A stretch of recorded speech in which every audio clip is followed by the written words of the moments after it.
வணக்கம் and welcome to எங்கள் வீட்டு சமையல். நம்ம இன்னைக்கு வந்து குக்கரும் இல்லாமல் ஓடிஜியும் இல்லாமல் சூப்பரான லேயர் சாக்லேட் கேக் எப்படி பண்ணலாம் அப்படின்றது தான் பார்க்க போகிறோம். இப்போ வந்து உங்களுக்கு உங்கள் குழந்தைங்கள்லாம் லீவில் இருப்பாங்க, ஸோ அவங்கள வச்சே நீங்கள் ட்ரை பண்ணலாம். ஒரு சாஸ்பேனும் ஒரு தோசை தவாவும் இருந்தாலே போதும், உங்களோட சாக்லேட் லேயர் கேக் சூப்பராக தயாராகிடும். செம்ம சூப்பராக இருக்கும். ஸோ வாங்க நம்ம வீடியோக்குள்ளே போகலாம், எப்படி பண்ணலான்னு பார்ப்போம்.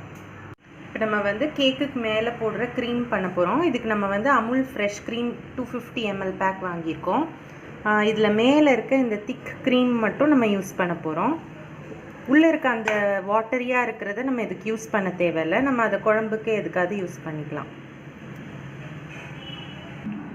இப்போ இவ்வளோ க்ரீம் வந்திருக்கு நமக்கு. இதில் அடியில் கொஞ்சம் வாட்டரியாக இருக்குது பாருங்கள், அதை நம்ம வந்து விட்டுருவோம். இப்போ நம்ம வந்து விப் பண்ண போகிறோம் ஹேண்ட் பிளெண்டர் வச்சுட்டு.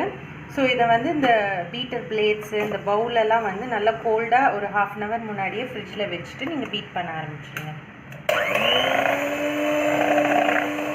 இதில் 1 teaspoon கொக்கோ பவுடர் ஆட் பண்ணிக்கோங்க. இதில் 1 teaspoon பவுடர்ட் சுகரும் ஆட் பண்ணிவிட்டு திரும்ப பீட் பண்ணிக்கோங்க.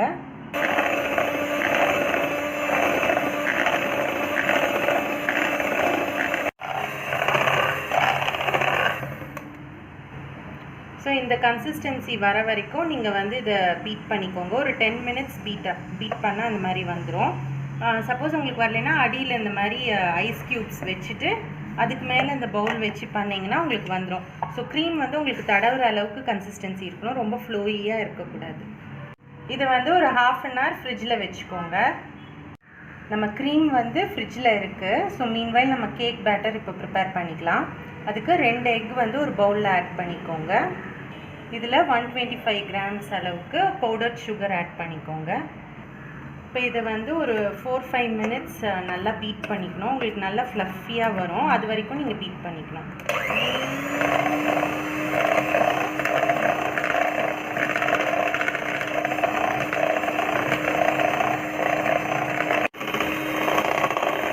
இப்போ அந்த எக்கோட டார்க் கலர் போய் நல்லா சுகரோட டிசால்வ் ஆகிடுச்சு. ஸோ இந்த டைம் வரைக்கும் நீங்கள் பீட் பண்ணிக்கோங்க. இதுக்கு ஒரு 5 minutes ஆச்சு. இப்போது இதில் ஒரு 60 ml போல் ஃப்ளேவர்லெஸ் ஆயில் ஆட் பண்ணிக்கோங்க. இதில் கொஞ்சமாக நீங்கள் வெனிலா எசன்ஸ் ஆட் பண்ணிக்கோங்க. இப்போ எல்லாம் இது மிக்ஸ் ஆகிற வரைக்கும் நம்ம பீட் பண்ணிட்டோம். இப்போது ஒரு சீவ் வச்சுட்டு அதில் 1 cup மைதா மாவை ஆட் பண்ணிக்கோங்க. 250 grams. அப்புறம் ஒரு 30 gram போல் கொக்கோ பவுடர் ஆட் பண்ணிக்கோங்க. அப்புறம் 1 teaspoon பேக்கிங் பவுடர் ஆட் பண்ணிக்கோங்க. 1/2 teaspoon பேக்கிங் சோடா. இது வந்து அப்படியே ஜலிச்சு உள்ளே இறக்கிடுங்க.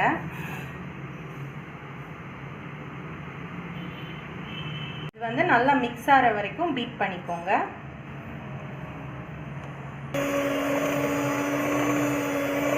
இப்போது 125 ml மில்க் ஆட் பண்ணிவிட்டு நீங்கள் கண்டினியூ பண்ணிக்கோங்க பீட் பண்ணுறத. இந்த மாதிரி இப்படி நல்லா மிக்ஸ் பண்ணிக்கோங்க. நம்ம கேக் பேட்டர் தயாராகிடுச்சு. அடுத்து ஒரு தவாவை மீடியம் ஃப்ளேமில் ஒரு 10 minutes ப்ரீ ஹீட் பண்ணிக்கோங்க. அந்த சூடு இருந்தால் தான் நம்மளால் கேக் வந்து வைக்க முடியும். இந்த மாதிரி ஒரு சாஸ்பேன் எடுத்துக்கோங்க. அதுக்கப்புறம் இப்படி பார்ச்மெண்ட் பேப்பரை இந்த சைஸ்க்கு கட் பண்ணிக்கோங்க. இப்போ வந்து இதை நம்ம க்ரீஸ் பண்ணிக்கலாம்.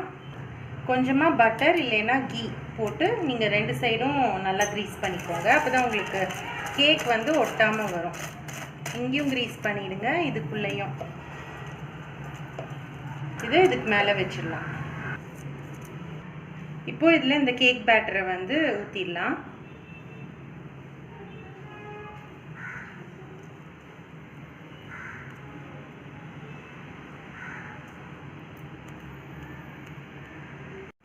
நம்ம தவாவை வந்து ஒரு 10 minutes ப்ரீ ஹீட் பண்ணிட்டோம். இப்போ இந்த சாஸ்பேனை நம்ம வச்சிடலாம் இப்படி.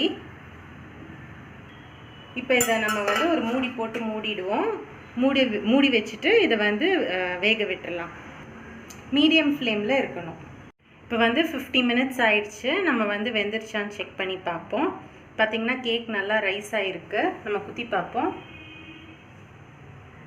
பாருங்கள், எதுவும் ஒட்டாமல் வந்திருக்கு. ஸோ வெந்துருச்சு, நம்ம ஆஃப் பண்ணிடலாம். இப்போ பார்த்தீங்கன்னா இந்த குக்கிங் டைம் வந்து உங்களோட ஃப்ளேம், அந்த பாத்திரம், நீங்கள் வச்சுருக்க கேக்கோட குவான்டிட்டி அதுக்கேற்ற மாதிரி மாறுபடும். ஸோ நீங்கள் வந்து ஒரு 40 மினிட்ஸ் ஆனோடனே நீங்கள் எவ்ரி 3 மினிட்ஸ் ஒரு 5 மினிட்ஸ் நீங்கள் செக் பண்ணி பார்த்து எடுத்துக்கோங்க. இப்போ நல்லா கேக் ஆறினோன்னே சைடில் வந்து கத்தி வச்சு அப்படியே எடுத்து விட்டுருங்க.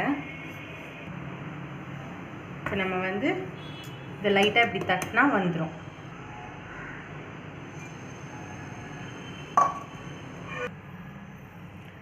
கேக் வந்து நல்லா சாஃப்டாக சூப்பராக ரெடி ஆகிடுச்சு.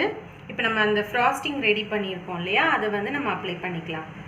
இப்போ இதை வந்து ஹொரிசான்டலாக நம்ம 2 பீஸாக கட் பண்ணிக்குவோம்.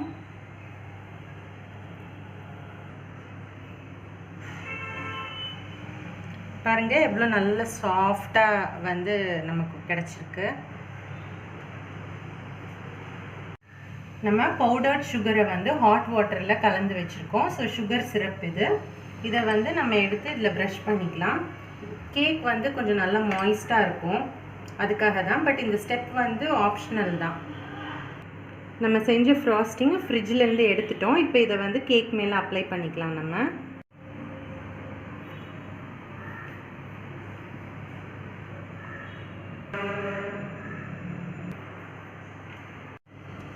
இப்போது மேலே வந்து இன்னொரு லேயரை நம்ம எடுத்து வச்சிடலாம். இதுக்கு மேலேயும் நம்ம வந்து ஃப்ராஸ்டிங் அப்ளை பண்ணிப்போம்.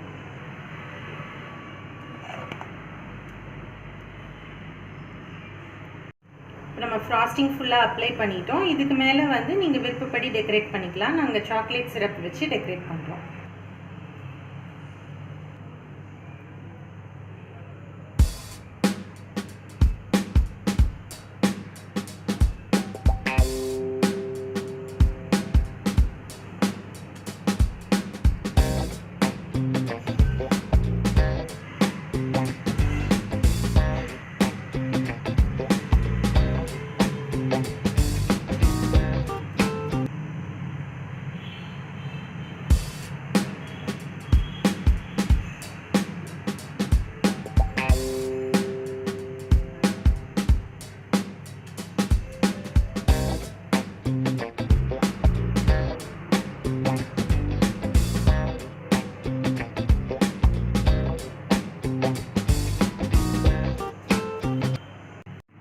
இந்த வீடியோ உங்களுக்கு பிடிச்சிருந்ததுன்னா லைக் பண்ணுங்கள், ஷேர் பண்ணுங்கள், சப்ஸ்கிரைப் பண்ணுங்கள். மறக்காமல் பெல் பட்டனையும் டேப் பண்ணுங்கள்.